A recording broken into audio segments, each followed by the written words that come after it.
Welcome back to GP fans. It's a Thursday before a Sunday race day as F1 returns to Turkey for round 16 of the 2021 championship, with both championships well in the balance. It's the venue where Lewis Hamilton clinched his record-equalling 7th World Championship last season. It plays host to a more open battle this year with just 2 points separating the British driver and Max Verstappen. Heartbreak for Lando Norris and McLaren in Russia will spur the Woking-based outfit onwards, but Ferrari will look to build on its own podium at Sochi in the race for third in the constructors' standings. So with Istanbul Park back on the calendar this year, here are 5 things we at GP fans expect to see this weekend. Red Bull to get back on top. It hasn't been an incredible run of races for Red Bull. Of course, Max Verstappen took 2 victories in a row in Belgium and the Netherlands, yet Red Bull has been outscored by Mercedes by almost twice as many points since the British Grand Prix in July. Only at the Belgian Grand Prix, where half points were awarded, have Red Bull outscored Mercedes. There is still the feeling that the car is still fundamentally better than that of Mercedes, considering the ease of the victories in the run from Monaco to Austria, where 5 wins in a row were amassed. There is extra incentive as well for the team this weekend, with a special white livery paying tribute to Honda will adorn the car. The design was intended to be used at the Japanese Grand Prix this weekend, but with the change of schedule, Red Bull has gone ahead with its planned change anyway. You need to do well if you're giving yourself a standout look for your car for a weekend. It's just a fact. The gap between Mercedes and Red Bull stands at 33 points in the Constructors' Championship, and Red Bull needs to start biting into that deficit before it's too late. Lando Norris to be fueled by his Russian disappointment. If you are a proper F1 fanatic, there will be a part of you that still hurts for Lando Norris after his maiden victory was cruelly taken away in the rain chaos at Russia. The British driver must fuel the rest of his season with that disappointment rather than letting it fester into frustration. There are plenty of examples in F1 history of disappointment being turned into success, none less than eventual Russian victor Lewis Hamilton and his bounce back from losing the 2007 championship to clinching his first title triumphant in the following year. The McLaren is, at very least, a very good car and should go well in Turkey. A podium this weekend would be a welcome boost to Norris's confidence given the events of 2 weeks ago. Bottas seeking Turkish redemption.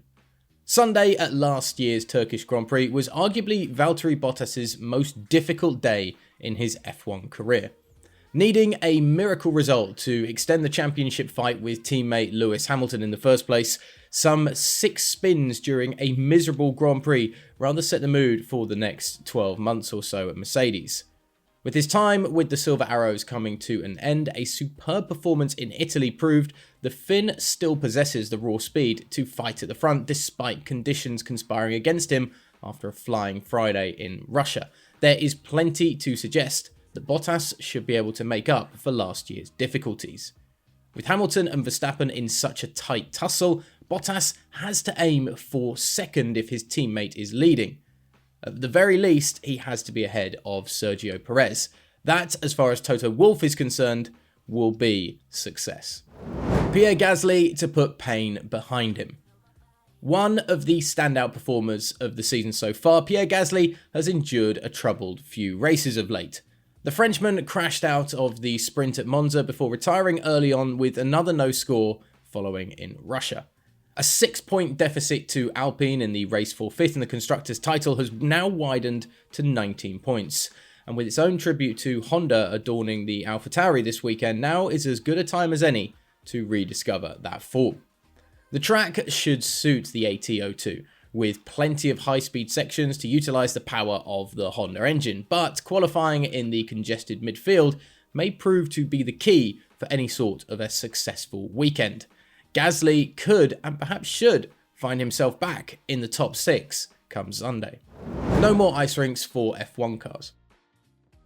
Now this sounds painfully obvious to the F1 layman, but last year's event will go down in history as one of the most chaotic Grand Prix with next to no grip on the track in Turkey. The actual track itself was resurfaced just weeks before the race, and with oils being released from the unweathered tarmac, coupled with wet conditions, drivers referred to Istanbul as an ice rink in 2020. It provided an incredible weekend of action, with Lance Stroll taking a stunning pole position before a topsy-turvy race saw Hamilton emerge victorious, but there will be none of that same time round this year. The track has been water blasted, we actually mentioned that about a week ago in our news videos, to roughen up the surface and increase the friction and therefore the grip. That means that this year we will be able to admire the world famous quadruple apex turn 8 in all of its stunning glory. Fantastic. So what do you think is going to happen this weekend when the cars get on track on Friday and finish on Sunday? Let us know in the comments section below. As always, get onto @GPFans Global on Twitter and Instagram to stay up to date with everything we do across all of our platforms. And of course, hit the subscribe button down below to stay with us throughout this Turkish Grand Prix weekend here on the YouTube channel.